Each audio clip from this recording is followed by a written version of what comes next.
और यहाँ पर कहा है तांबूलम, माने गुटखा या पान, कभी पुराना नहीं पड़ता। और भारती कथा, भगवान की कथा कभी भी पुरानी नहीं पड़ती, जीवन भर श्रवण करो, जीवन भर नहीं लगेगी।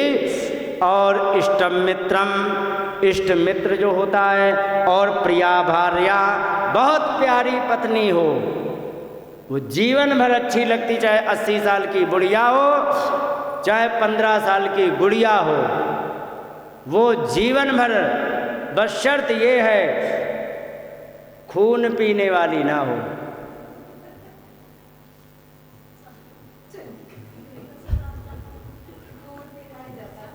वैज्ञानिक सुनो, वैज्ञानिक कहते हैं कि मर्द के व्यक्ति, स्वस्थ मर्द व्यक्ति के शरीर में 5.5 लीटर खून होता है, और स्वस्थ महिला के शरीर में 5 लीटर खून होता है। आधा लीटर का गैप होता है, क्योंकि वो आधा लीटर रोज पीती है।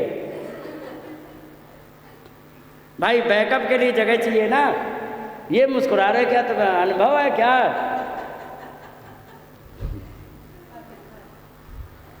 तो कहने का मतलब इष्टम मित्रम,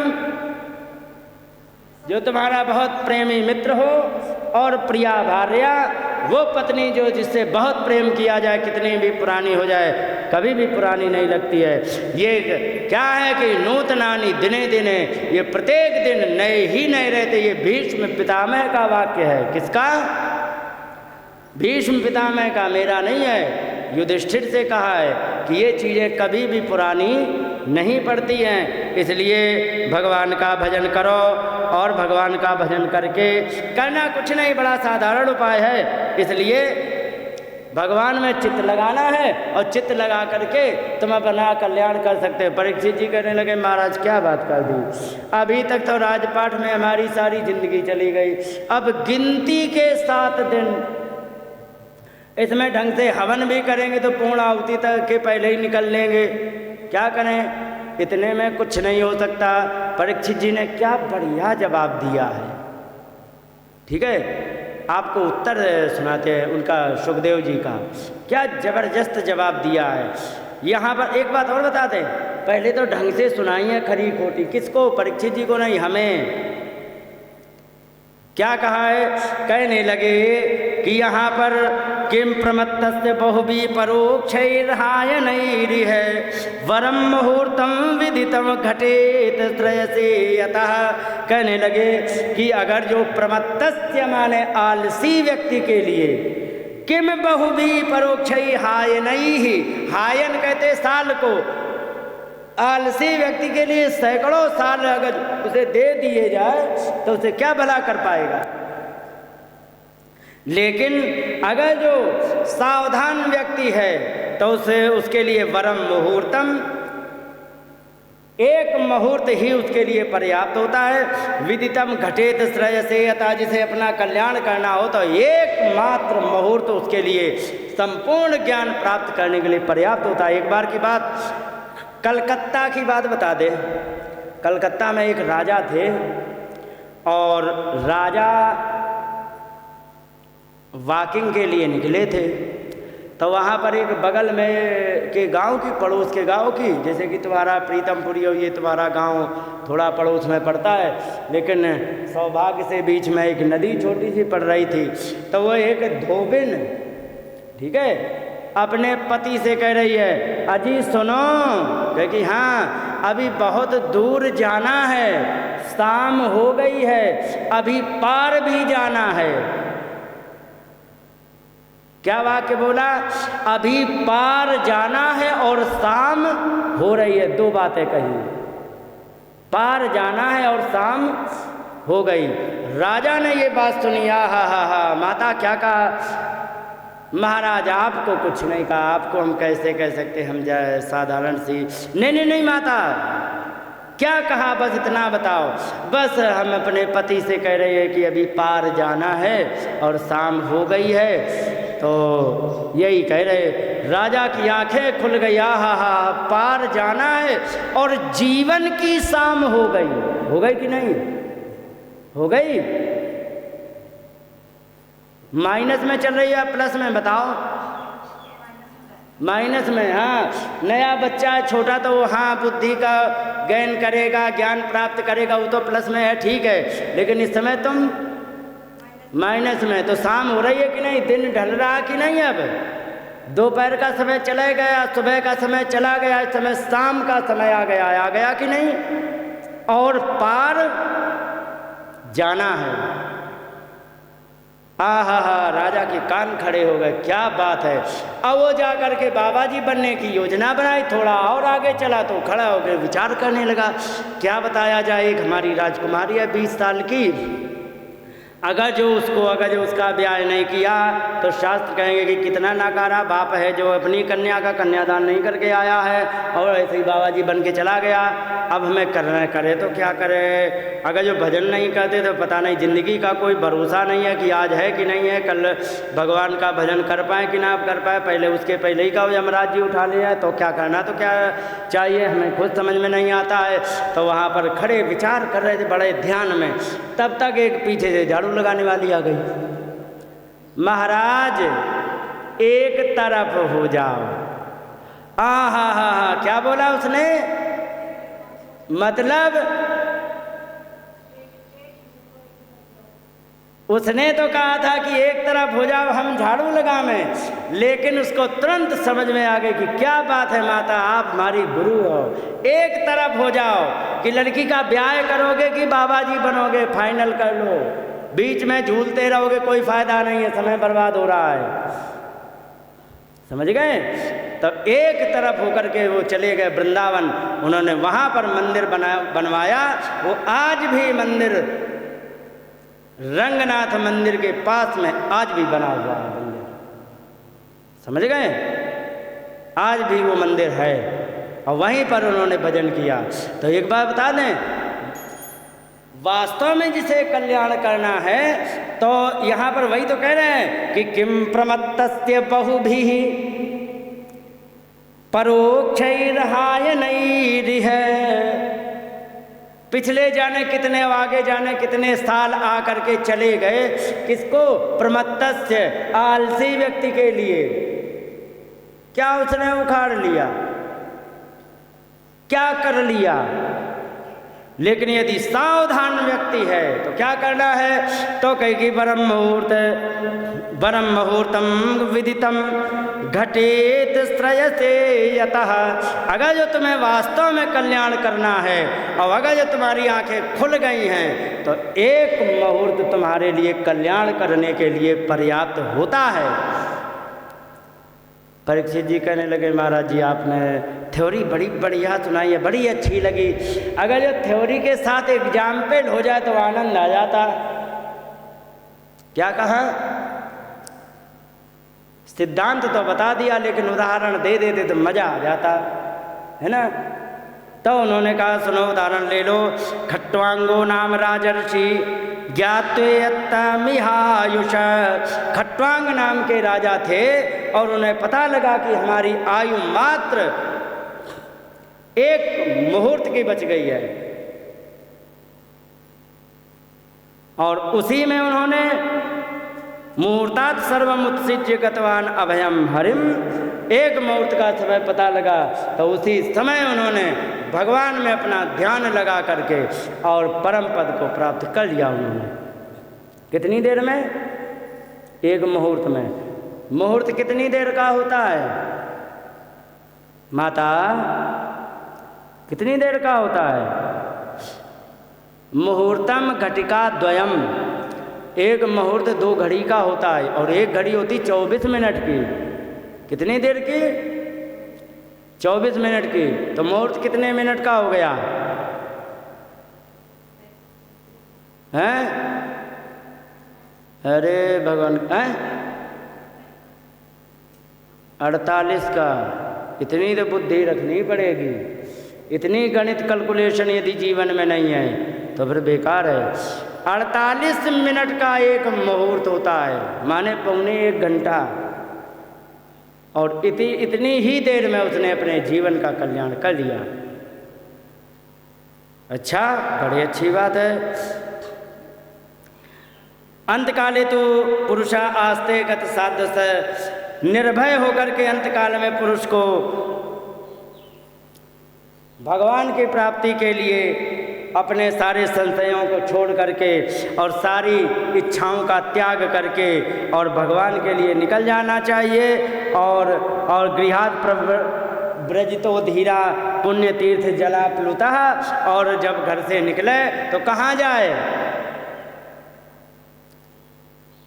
दारू के अड्डा पर कि हमें मरने का डर है, थोड़ी पी लेंगे तो थोड़ा सा मूड फ्रेश होगा। तो यहाँ पर कहा गया है, सुनो, गृहात् प्रव्रजितो, घर से निकलता हुआ धीरा, वो विद्वान पुरुष पुण्य तीर्थ, तीर्थ में जाए। और जलाप्लुता, जहाँ पर जल आदि है, जैसे कि गंगा जी का किनारा, ठीक है, गंगा सागर का किनारा, वृंदावन का किनारा, यमुना जी है, वहाँ पर पुण्य जल, पुण्य तीर्थ, इनमें जा करके और शुचौ विविक्त आसीनो, अधिवक्त विकासने और कल्पितासने, यहाँ पर कह रहे पवित्र आसन पर बैठ करके वहाँ पर भगवान का स्मरण करें। और वहाँ पर जितश्वासो जितासनो जितश्वासो जितसंगो जितेंद्रिया, आसन जीतना चाहिए। पहले आसन का जीतने का मतलब 3 घंटा की कथा होती है, कभी टांग उठा के मूड़ पर रखते हैं, कभी टांग लंबी कर लेते हैं, कभी ऐसे कर लेते हैं, कभी ऐसे बैठते हैं, होता कि नहीं? हाँ, इसी को कहते हैं जितासनो, आसन जीतना चाहिए, बैठने का अभ्यास करना चाहिए। और जित श्वासों को विजय उनको प्राप्त करना चाहिए। और जित संगो, संग माने होता है आसक्ति। एक बार बताओ, तुम माला फेरती हो जिस समय, और जब छोटा सा पोता आकर के गले में पकड़ लेता है, अतवारी गोद में बैठ जाता है, तो सच बताना माला में ध्यान लगता है या पोते में? अरे क्या बात है, माता कितनी ईमानदार है, सब कुछ बता। तो इसी को कहते हैं, इसे कहते हैं आसक्ति। क्या चीज? आसक्ति। और संस्कृत में इसी को संग कहते हैं, संस्कृत में इसे संग कहते हैं। जिसे आसक्ति कहते हैं उसे संस्कृत में संग कहते हैं। तो जित संगो, आसक्ति को जीतना है। और जितेंद्रिया, एक बार बताओ, माला फेर रही हो और बहुत बढ़िया देसी घी और बादाम पिसे हुए हलवा तैयार कर रही हो, और गाय का देसी घी में जिस समय बादाम का हलवा या मूंग की दाल का हलवा बन रहा होगा तो महक आएगी कि नहीं? तो सच बताना, लार टपकेगी या भजन करोगी? बताओ।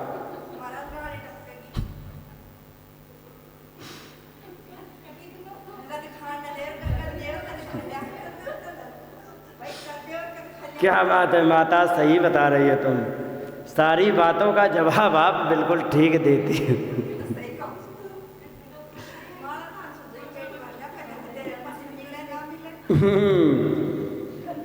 यही बात कह रहे हैं कि जितेंद्रिया, इंद्रियों पर भी विजय प्राप्त करनी पड़ेगी।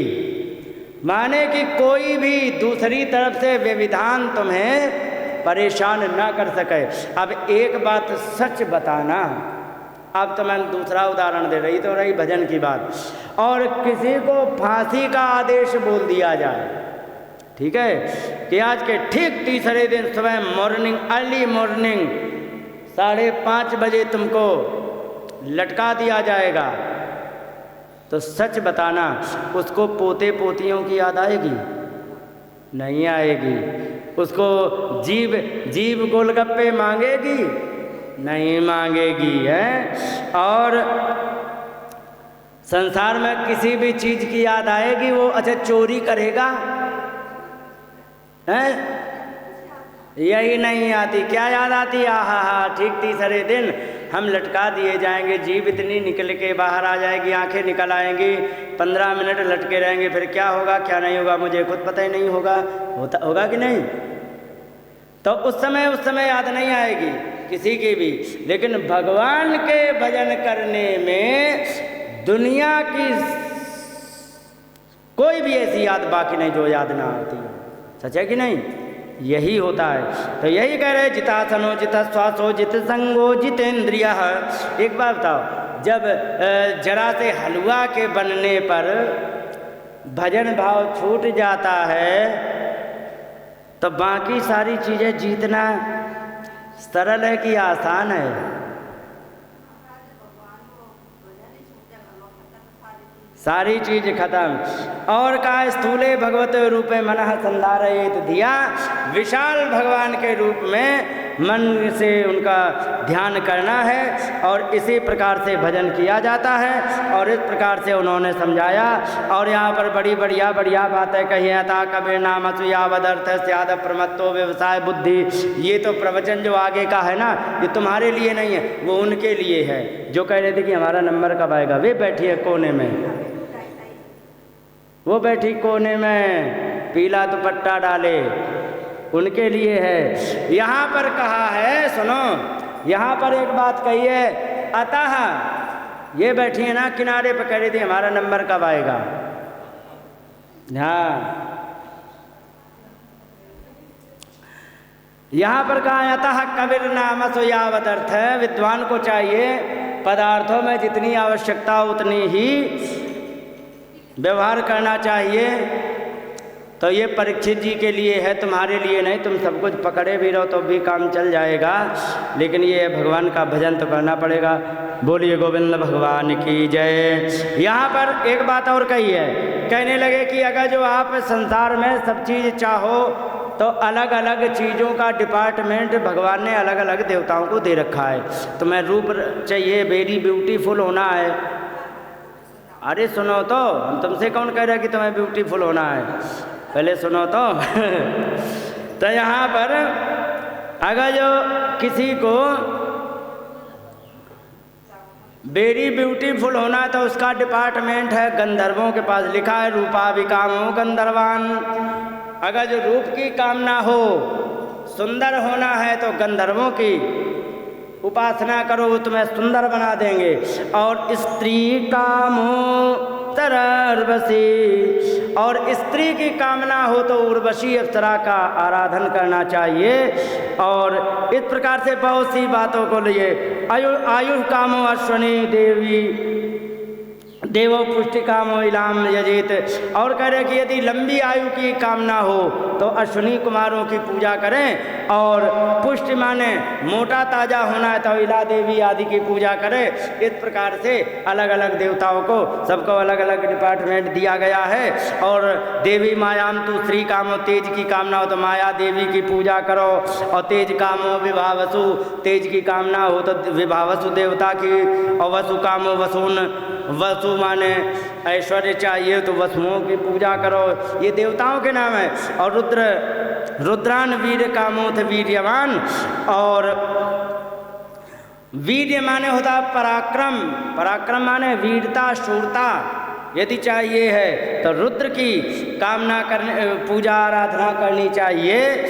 लेकिन अंत में एक बड़ी सुंदर बात कही गई। ये अलग अलग दुकानें हैं। मंडी में गई हो कभी आप? नहीं गई होंगी, सब्जी मंडी नहीं गई हो। और तुम रही हो यहाँ सब्जी मंडी में जाते हैं शहर वाले, तो आपने वहाँ पर देखा होगा आलू वाले दुकानदार के पास 10-10 ट्रक आलू रखे हैं, दूसरा कुछ नहीं मिलेगा।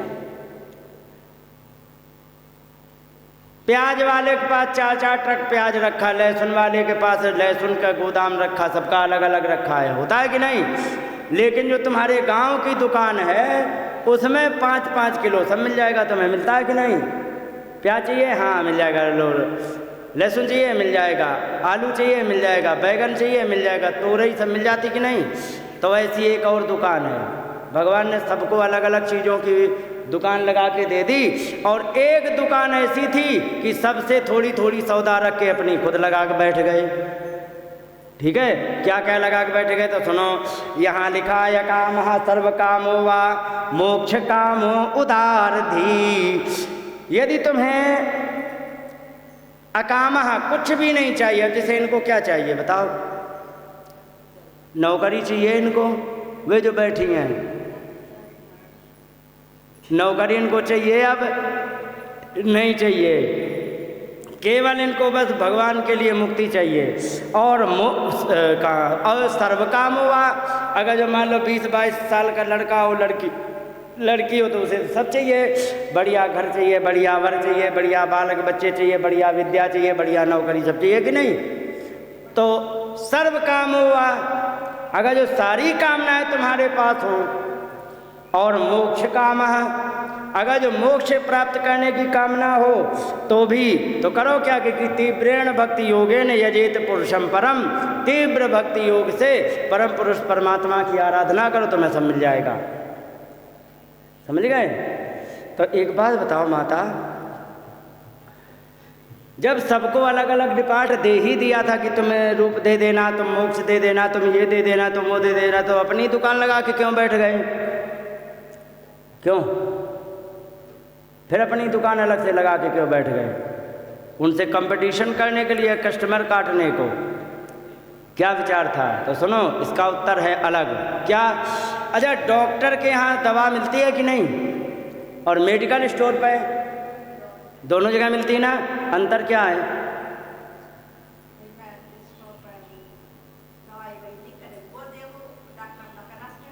हाँ, अपने कना से देखो, अब वो लिख के देंगे, वो तो अंतर सुन लो पहले। डॉक्टर तुम्हें दवा वो देगा, पहले तुम्हें चेक करेगा, आला लगा के इधर उधर सब चेक करके, हाथ पकड़ के, नाड़ी पकड़ के चेक करेगा, है ना। फिर तुम्हारा सारी बीमारी समस्या को एनालिसिस करेगा, फिर समझेगा कि हाँ क्या समस्या, उस हिसाब से दवा देगा। ठीक है। और डॉक्टर ने यदि दवा दी है तो अपने हिसाब से दी है, लेकिन मेडिकल स्टोर पर यदि लेने चले जाओ तो जो लिखी है दवा वो दे देगा। अंतर क्या है? मेडिकल स्टोर की दवा तुम खा के अगले ही दिन राधे राधे हो जाओ, मेडिकल स्टोर वाले पे कुछ कह सकते हो क्या? नहीं कह सकते। और डॉक्टर की दवा पे जरा सा कुछ अगर जो महसूस हो रहा हो कि हमें कुछ बेचैनी सी हो रही या बीपी बढ़ रहा, तो तुरंत उससे जाके कहो कि महाराज ये समस्या हो रही, तुम्हारी दवा खा के, कह सकते कि नहीं? मेडिकल स्टोर वाले पे यही वह अंतर होता है। डॉक्टर की दवा वो होती है जो तुम्हारी ज़रूरत की दी जाती है, और मेडिकल स्टोर की दवा वो होती है जो तुमने मांगी है वो दी जाती है। अंतर ये होता है, ज़रूरत की दवा भगवान तभी देगा जब तुम उसके योग्य होंगे। ठीक है। डॉक्टर दवा तुम्हें कब देगा? जब तुम उस दवा के योग्य हो तब। ठीक है। लेकिन मेडिकल स्टोर वाला तुम योग्य हो या नहीं हो, तुमने मांगी हो तुरंत दे देगा। अब तुम खा के मरो चाहे बीमारी ठीक करो, उसका कोई लेना देना नहीं। डॉक्टर की दवा खा करके तुम्हें कल्याण ही कल्याण होगा, भला ही भला होगा, ये उसकी जिम्मेदारी बनती है। तो भगवान ने अपनी दुकान अलग इसलिए लगाई कि अगर जो मेरे पास आएगा तो हम नाप तौल करके देंगे, कि अगर जो हम इसको अपनी दवा देंगे तो इससे कि ये पागल होकर के घमंड में अपना सत्यानाश ना कर ले, पहले हम ये वजन तौल कर देंगे। ठीक है। अब अगर जो वजन तौल कर सारे देवता दे रहे होते ना, तो शंकर भगवान उल्टे ना पड़ गए होते। कब? एक आया कहने लगा कि हमें वरदान दे दो, कहेगी क्या? अरे कहेगी कुछ नहीं, बस जिसके सिर पे हाथ रख दे वही खत्म हो जाए। ठीक है। और थोड़ी देर बाद देखा कि अरे वाह क्या बात है, ये जंगली के बूढ़ा के पास इतनी सुंदर ये है स्त्री, इसका क्या करेगा ये? इसी को नष्ट कर देते, पार्वती हम लेके निकल लेते हैं। तो पार्वती के चक्कर में शंकर जी के ही पीछे पड़ गया। वरदान किसका था? है शंकर जी का। अब पीछे किसके पड़ गए? हाँ, तो यही है, भगवान जब देखेंगे तो ये समस्या ना हो ये भी देखेंगे। देवता अगर जो देंगे तो समस्या देखते ही नहीं। अगर जो ब्रह्मा जी सोच रहे होते तो हिरण्याकशिप को कभी वरदान नहीं देते।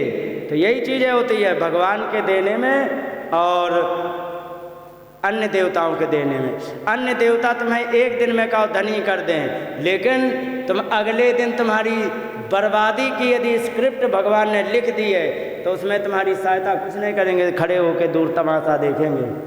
ठीक है। तो ये चीज़ें होती है। जो अचानक धनी बनते तो अचानक बर्बाद भी हो जाते, जो धीरे धीरे धनी बनते वो बने रहते हैं। ये नियम होता है। तो इस प्रकार से भगवान के देने में यही अंतर होता है। और तो एतावाने में यजताम यह निःश्रेयसोदयम। भगवत्य चलो भावो यद भागवत संगतः। कहने लगे कि इतना ही बस भगवान का भजन करने के लिए होता है और इसी प्रकार से आपका सब कुछ होता है। और यहाँ पर इस प्रकार से एक बात और कही गई यहाँ पर कि सुनो, अगर जो जीवन में बड़ी क्या बताया जाए माता, ऐसी खरी खरी बातें कही गई हैं कि हमें डर लगता कि हम तुम्हें असली सुना देते तो तुम उठ के भाग ना जाओ। हाँ, अब इसमें लिखी मैं क्या करूं। यहाँ पर कह रहे सुनो, अगर जो जिस व्यक्ति ने जीवन में भजन नहीं किया है तो फिर एक पशु में और तुम में फिर अंतर क्या है। मैंने कह रहे क्षमा करना, सुखदेव भगवान कह रहे कि एक बार बताओ, तरवा किम न जीवंती, जिंदा तुम हो ना, तो पेड़ जीवित है कि नहीं है? वो भी जीवित है। अगर जो तुमने भजन नहीं किया तो पेड़ में तुम्हारे जिंदा रहने में क्या फिर अंतर है? कुछ भी नहीं। बस ये है कि तुम रेंग सकती हो इधर उधर, वो एक जगह है। और भस्त्रा किम न स्वतंत्युत, कहने लगे कि ये बताओ, जो ये भस्त्रा माने होता है धौकनी। धौकनी नहीं जानती होंगी आप। धौकनी वो होती है, आपको मैं बताता हूँ, जो पहले लोहार लोग इस्तेमाल करते थे, खाल की बनी भाई, खाल की बनी भाई। हाँ देखो, इन्होंने एक्शन करके बता दिया ऐसे ऐसे करके, है ना। खाल की होती थी तो ऐसे दबाते थे, ऐसे दबाते थे, और दबा दबा के हवा फर फर निकलती थी, जब उसी से लोहा गर्म करके पीट पाट के ठीक करते थे।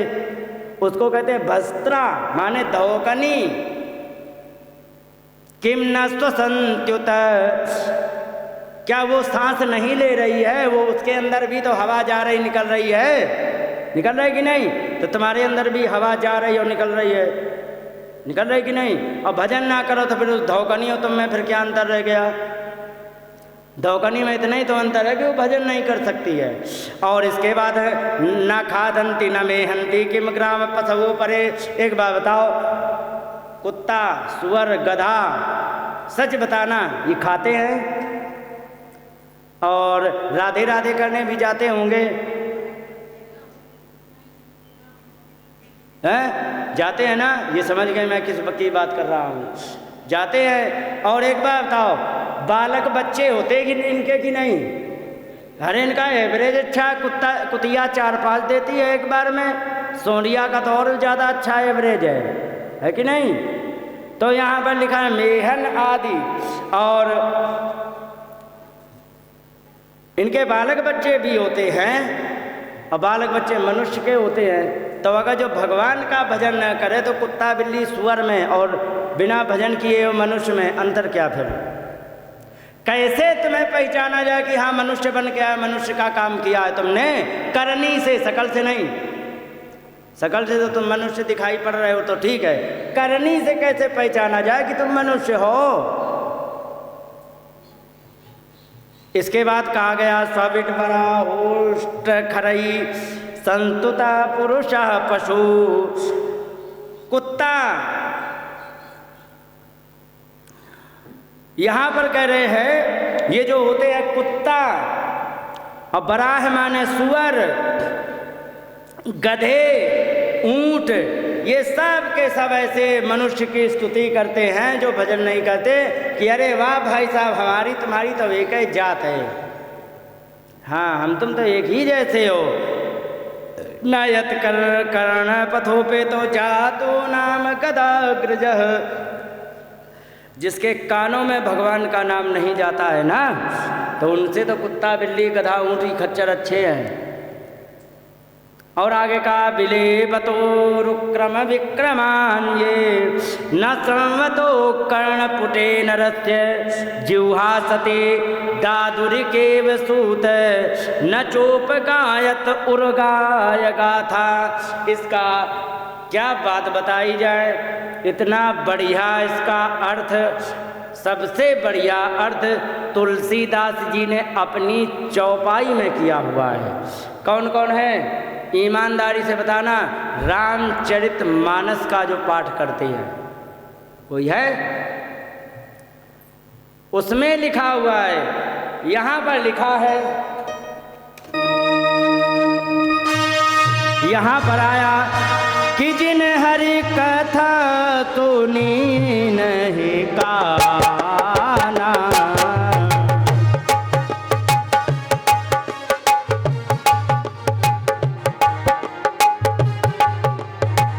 श्रवण रंग अहि भवन समाना।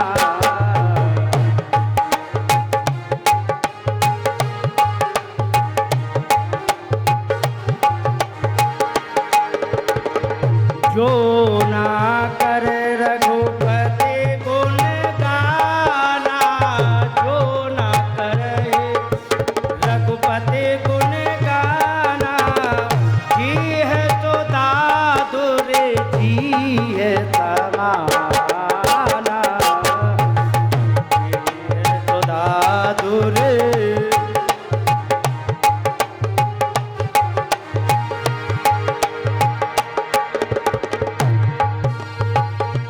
ते सिर कटु तुम्बर समतोला, ते सिर कट तुम्बर समतोला, जो ननमत हरि गुरु पद मोला, जो ननमत हरि गुरु पद मोला।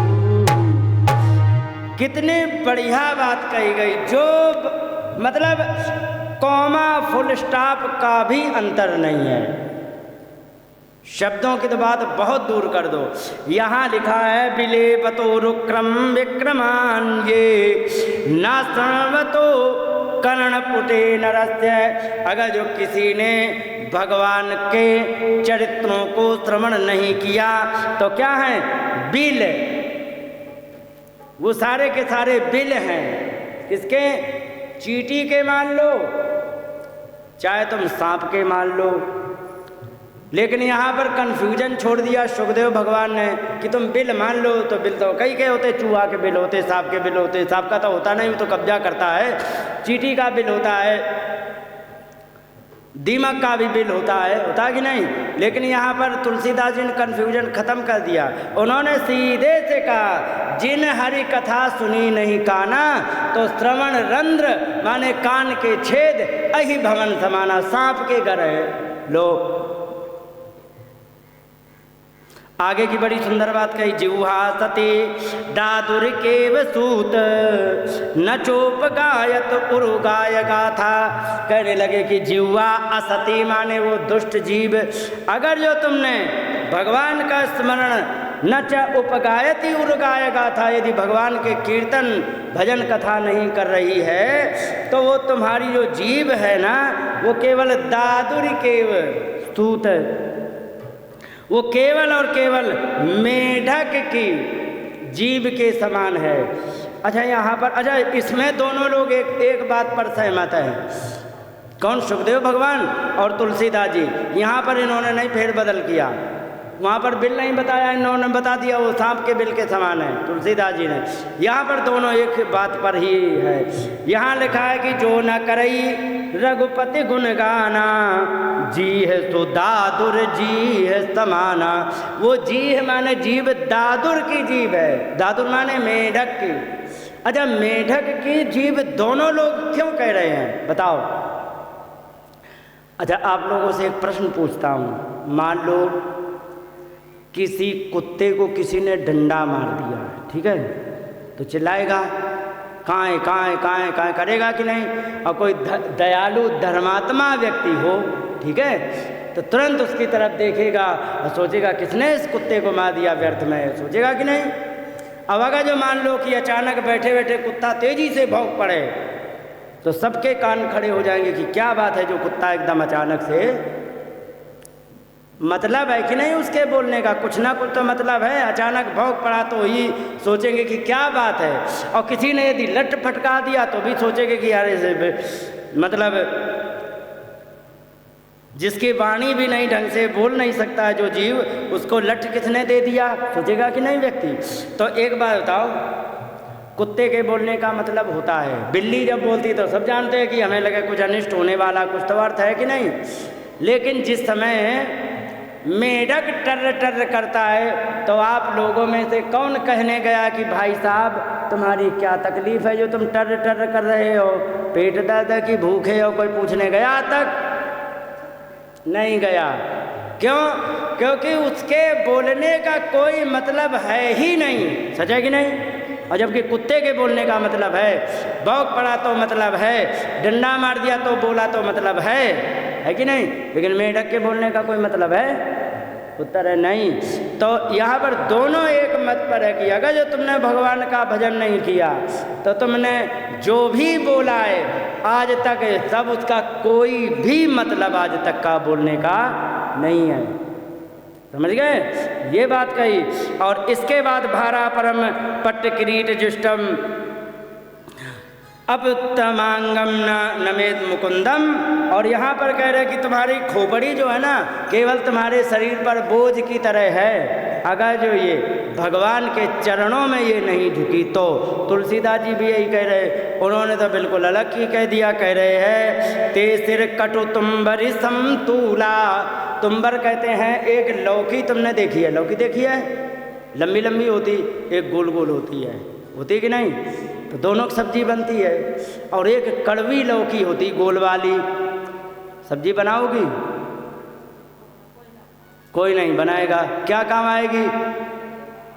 फेंकने के काम आएगी, किसी काम नहीं आएगी। सच है कि नहीं?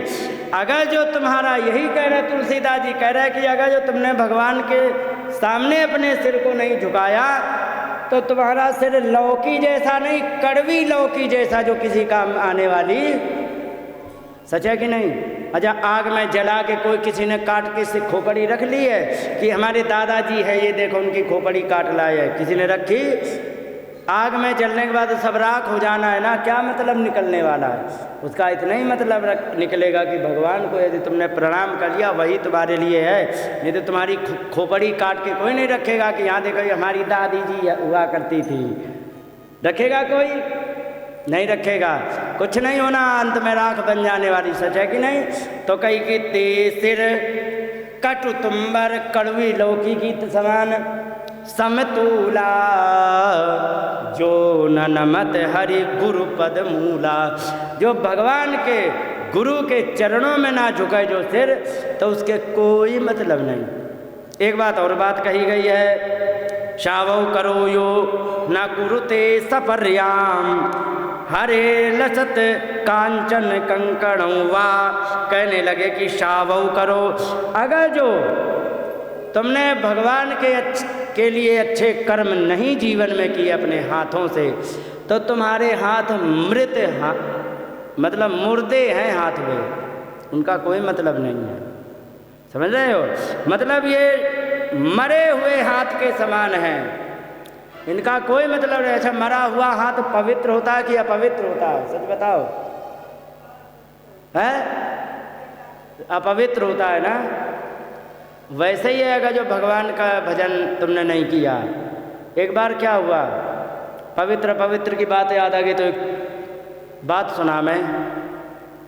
एक बार क्या हुआ, कबीर दास जी कपड़ा बुनते थे, है ना? और एक दिन सत्संग करने में बाबा जी आ गए ज़्यादा, और वे प्रश्न कुछ दो चार ज़्यादा पूछ लिए, तो उनके सत्संग होने के कारण उनको समय लगा नहीं और समय ज़्यादा मिला नहीं, तो कपड़ा बुन नहीं पाए। सोचा कपड़ा नहीं बुनेंगे तो हम बेच के खाएंगे क्या? तो जल्दी जल्दी कपड़ा बुनने के चक्कर में उन्हें थोड़ी देर हो गई, अब भूख लगी थी तेज। तो उन्होंने अपनी पत्नी से कहा कि भाई थोड़े भुने चने रखे हैं, दे दो, थोड़ा सा थोड़े खा लेते, फिर रात में जब शाम को भोजन बनेगा तब कर लेंगे। और वे ऐसे चने लें और ऐसे फेंके, राम राम राम ऐसे कर करके खाएं। और एक बाबा जी आ गए, क्योंकि देखो क्या पाखंडी है ये, राम राम जप रहा है, खाना खाते समय, चना खाते समय झूठे मुँह राम का नाम जप रहा है। ओ महाराज महाराज गलती हो गई, प्रणाम करते, प्रणाम, क्षमा करो महाराज, क्षमा करो। क्या करना चाहिए? हर एक की पहले चने खा लो और इसके बाद आचमन कर लो, मुंह धो लो अच्छी तरह से, इसके बाद राम का नाम जपो। तो मुंह धोने से आचमन करने से क्या होगा, मुख पवित्र हो जाएगा। अच्छा, ओ क्षमा करना महाराज, गलती हो गई। और ऐसे करके उन्होंने तुरंत पाँव पड़े और जा करके तुरंत वही रखा था लोटा, उन्होंने तुरंत कुल 2-3 बार किया, मुंह धो लिया, फिर कुल 2-3 बार, अब हो गए पवित्र। हाँ हो गए। उन्होंने फिर एक बार पानी भरा और कुल करके उन्हीं के ऊपर छोड़ दिया, बाबा जी के ऊपर। है पाखंडी कहीं के, तूने ये क्या कर दिया, मेरे ऊपर झूठा पानी डाल दिया। नहीं महाराज, झूठा कहाँ से हो गया, पवित्र तो कर लिया था मैंने, झूठा कहाँ से हो गया। हरे कि ऐसा नहीं होता है, मुंह हमेशा झूठा ही रहता है, तूने मेरे ऊपर झूठा पानी। यही बात मैं कहना चाह रहा हूँ, कबीरदास जी ने कहा सुनो, मुंह हमेशा झूठा रहता, चाहे तुम खाओ चाहे तुम भगवान के भजन का बहाना मत ढूंढो। भोजन करते समय किस ग्रंथ में लिखा है कि तुम भगवान का नाम। एक बार की बात, तो मैं एक और घटना बताऊं। एक बार की बात, सवेरे सवेरे राम जी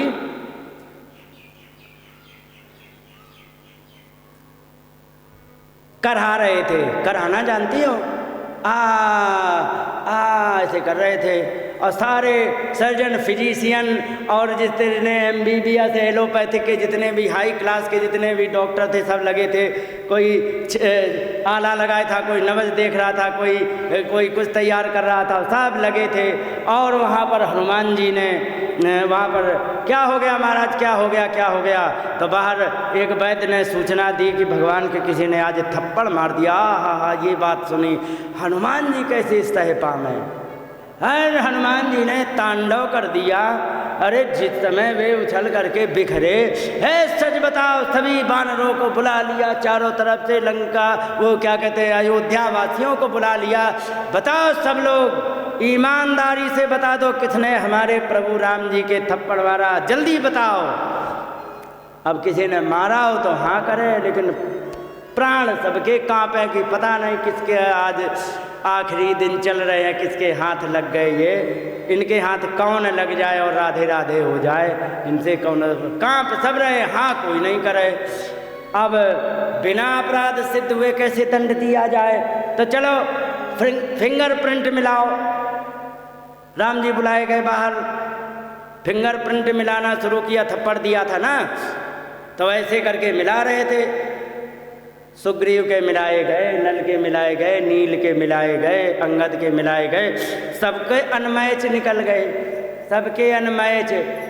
और जितने अयोध्यावासी थे उनको तो छोड़ ही दिया था, क्योंकि बंदर का हाथ अलग दिख रहा था कि किसी मनुष्य का काम नहीं है, वानर का काम है, वो अलग ही दिख रहा था। और जब सब लोगों से मिल गया, कोई एक एक बचा नहीं, अब वे लाल पीले हो, किसने फिर कर दिया, कौन भाग गया पता लगाओ। फिर एक सुग्रीव जी ने कह दिया, महाराज आप भी एक बार मैच कर लेते। तो हनुमान जी ने कहा कि मैंने ऐसा क्या कब मारा, अरे कि मैच कर लो सबके सामने, संतुष्टि तो हो जाए। और जैसे ही उन्होंने हाथ रखा, सोई थप्पड़ के निशान और हाथ का एकदम 100% सक्सेसफुली मैच्ड। अब उन्हें लगा कि महाराज ये क्या हो गया, मैंने आपको कब मारा है। अब कहा कि छोड़ो जाने दो, हो गया तो हो गया। नहीं महाराज बताओ तो मैंने आपको कब मारा है, ऐसी धृष्टता मैं कब कर सकता हूँ, कैसे कर सकता हूँ, कभी नहीं ऐसा हो सकता है। राम जी ने कहा छोड़ो जाने दो। अरे कि नहीं प्रभु बता दो, क्योंकि एक बात बताओ, आज तुम उधर खेत पे गए थे, क्योंकि हाँ, क्योंकि वहाँ पर क्या तुमने देखा। अरे क्योंकि एक मूर्ख आदमी क्योंकि वो आगे रखे लोटा, अपना प्रोग्राम चालू करे, वहाँ राम का नाम जप रहा था। फिर तुमने क्या किया, अरे मैंने घुमा के दिया एक।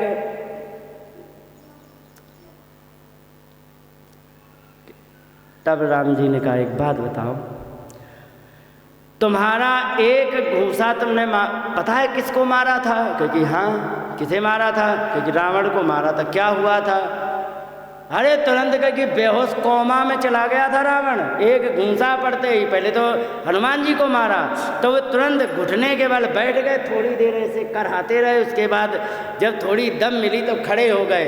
अब मेरा नंबर है घूंसा मारने का। उसमें शर्त ये तय हुई थी कि जो भी एक एक घूंसा मार करके चेक कर लो, जो हार गया सो हार गया। जो जीत गया सो जीत गया, क्यों फालतू में अन्य सैनिकों की हत्या करवाओगे? हमारे तुम्हारे के घूंसा से फाइनल हो जाए। सब जगह से सहमति हो गई। अब घूंसा मारने का नंबर आया तो क्योंकि मारे, क्योंकि मारो। हनुमान जी से कहा तुम मार लो। हनुमान जी ने कहा कि ऐसा करो लाला, पहले तुम मार लो, नहीं तो फिर तुम ये कहो बाद में कि हमारा तो नंबर ही नहीं आया, इसके पहले राधे राधे हो गए। उन्होंने कहा अच्छा। हनुमान के मारा घूंसा तो तुरंत घुटने के बल बैठ गए, एक घुटना खड़ा करके और एक नीचे रख के बैठ गए ऐसे थोड़ी देर, और उसके बाद ठीक ठाक हुए। मेरा नंबर है कि हाँ। अब दिया रावण के घुमाए के तो भनभना के गिरा एक बार में, तो जा करके तुरंत रथ के जो उसका वो था सारथी तुरंत लाद के सुखेन के वैद्य के पास ट्रीटमेंट कराने ले गया, नहीं तो उनको हार्ट अटैक अलग से आ जाता। समझ गए? फिर कहने लगे वाह क्या बात है, वास्तव में तुम्हारे अंदर बल है। तो कहे एक बात बताओ, रावण जैसे योद्धा को तुमने एक घूंसा मार करके बेहोश कर दिया था। वो बहुत छोटा एक साधारण किसान था, उसके यदि तुम्हारा मारा हुआ थप्पड़, जिस तुमने स्पीड से थप्पड़ मारा था, अगर जो उस स्पीड से किसान के लग जाता, ईमानदारी से बताओ उसका क्या होता? इस दिल के टुकड़े हजार हुए, एक इधर गिरा और एक होता कि नहीं? अगर जो मैं नहीं उस समय आ जाता, अपना गाल नहीं लगा देता, तो उसकी क्या दुर्दशा होती, वो हमारे ऊपर आप देख सकते हो। समझ रहे हो? तो ये चीज़ें होती है। तो यही कह रहे हैं कि अगर जो आपने भगवान का कहने का मतलब यहाँ पर ये है कि अगर जो तुमने भगवान का कर्म जीवन में नहीं किया, ठीक है, तो तुम्हारे हाथ मरे जैसे हैं, बाकी कोई काम नहीं आने वाले। और इसके बाद अगर जो तुमने जीवन में यहाँ लिखा है बरहायते ते नयने नृणानाम लिंगानि विष्णुर्न निरीक्षितो यः पादौ नृणाम तौ द्रुम जन्म भाजौ क्षेत्राणि नानुव्रजतो हरेर्यौ। कहने लगे कि अगर जो तुम भगवान के मंदिर में यदि नहीं गए, अगर जो तुमने संत या भगवंत का दर्शन नहीं किया, तो तुम्हारी आंखें मोर पंख जैसी हैं। और यही बात तुलसीदास जी ने भी लिखी। सारी बातें तो हम सुनाने लग जाएंगे, एक अध्याय नहीं कंप्लीट हो पाएगा, 3 अध्याय हो पाए तब से, ऐसे नहीं कथा हो पाएगी। तो ठीक है, लेकिन मैंने ये सुनाई क्यों? क्योंकि यही मूल प्रवचन है। समझे?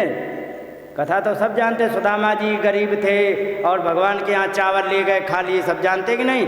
लेकिन ये बातें मूल हैं कि नहीं है? हाँ, एक बार ऐसे कथा सुना रहे थे। कहाँ पर? ओ लाला, कहाँ पे सुना रहे थे? जो कह रहे थे कि तुम भागवत सुनाओ, यही प्रीतमपुरी में, प्रीतमपुरी में कह रही थी पंडितानी माता। अरे क्योंकि तुम कथा नहीं सुना रहे हो। अरे मैंने कहा आ जाओ इधर, देखो ये श्रीमद् भागवत कथा सुना रहे, क्योंकि हमने अभी तक कभी नहीं सुनी। मैंने कहा इसकी ठेकेदारी मेरी। और वही हुआ है हमारे नीम का थाना में। वहाँ पर कह रहे अरे महाराज ये भी कथा है। मैंने कहा हाँ, अभी तक किसी ने नहीं सुनाई। तो मैंने कहा ये तो अब हमारी जिम्मेदारी नहीं, हमारी जिम्मेदारी में ये आता है वो मैं सुना रहा हूँ। तो ये बातें बड़े काम की है, ठीक है। और यही बातें उन्होंने सुनाई, और सुना करके फिर कह दिया कि आत्म जाया सुतागार पशु द्रवण बंधुसु राज्य चाविकले नित्यम विरोढ़ाम ममताम जहो। कहने लगे कि जो अपने स्वयं हो, पत्नी है, पुत्र है, घर है, पशु है, धन है और चाचा ताऊ है, और ये सारा का सारा जो इतना बड़ा राज है, इससे अगर जो तुम ममता को नहीं छोड़ोगे ना, तो भगवान की तरफ तुम नहीं जुड़ पाओगे। क्योंकि मन जो है ना वो एक है, चाहे तुम घर में फंसा लो चाहे कथा में, है कि नहीं? यही है। तो मन एक है, इसलिए वहाँ की तुम बात छोड़ो, अब तुम यहाँ का के लिए सोचो और